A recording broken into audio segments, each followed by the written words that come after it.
পৰিয়ালৰ আটাইতকৈ হাঁহিমুখীয়া মানুহজনীৰে আজিৰ ভিডিঅ'টো আৰম্ভ কৰিছো আজি ডে 2 পাৰ্ট 1 আমি গৈ আছো লক্ষীপুৰ পেহি উঠিলা এতিয়া পেহি উঠালো বস তাউটো আতে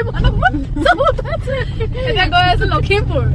ওকে সো পিছদিনাখনে আমি ৰাতিপুৱাতে ওলালো লক্ষীমপুৰলৈ লক্ষীমপুৰত আছে সৰুপেহী আৰু সৰুপেহী কৃপাতে এবাৰ কিবাকে লক্ষীমপুৰখনো দেখিলো মাজুলীৰ পৰা খুব ওচৰ হয় যোৱাটোৰ পৰা অকনমান দূৰ হয় গতিকে এই চান্সতে আমি দুইটা ৰাতিপুৱাতে ওলালো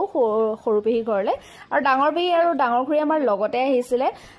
এটা কথা মন কৰিবলগীয়া লক্ষীমপুৰলৈ ফাৰ্ষ্ট আহিছো তথাপি মই এটা কথা নকৈ নোৱাৰিলো লক্ষীমপুৰৰ ৰাস্তা কিন্তু সাংঘাতিক চাফা আৰু বৰ ধুনীয়া অকনমান মাজতে অসুবিধা হ'ল অকনমান ৰাস্তা বেয়া আছিল তথাপিও গৈয়ে এই দৃশ্যটো দেখি মন প্ৰাণ ভাল লাগি গ'ল কাৰণ জুইত বনাই আছে ছাগলীৰ মাংস মোৰ একেবাৰে প্ৰিয় আৰু আটাইকেইজনী ধুনীয়াকৈ দিনটো পাৰ কৰিলো আচলতে হাঁহি ফূৰ্তিৰে পাৰ কৰিলো কাৰণ মোৰ পৰিয়ালটো ভগৱানৰ কৃপাত মই খুব হাঁহি ফূৰ্তি কৰি থকা পৰিয়াল এটা পাইছো আৰু মান সন্মান কি আছিলে তাত ধৰি মেলি সোনকালে আমি তাৰ পৰাও ভাত খাই পেলাই ওলাই দিলো এয়া পেহীৰ পৰিয়াল মই লাহেকে চিনাকি কৰিম কাৰণ আমি পাছতো যাম এতিয়া চিনাকি কৰিবলৈ নহলে কাৰণ ইয়াৰ পাছত মাজুলীলৈ আহি আমি যাম এটা জেগালে আপোনালোকক দেখাই আছো গতিকে ইয়ালৈকে ভিডিঅ'টো চোৱাৰ কাৰণে থেংক ইউ আৰু আহি আছে ভিডিঅ'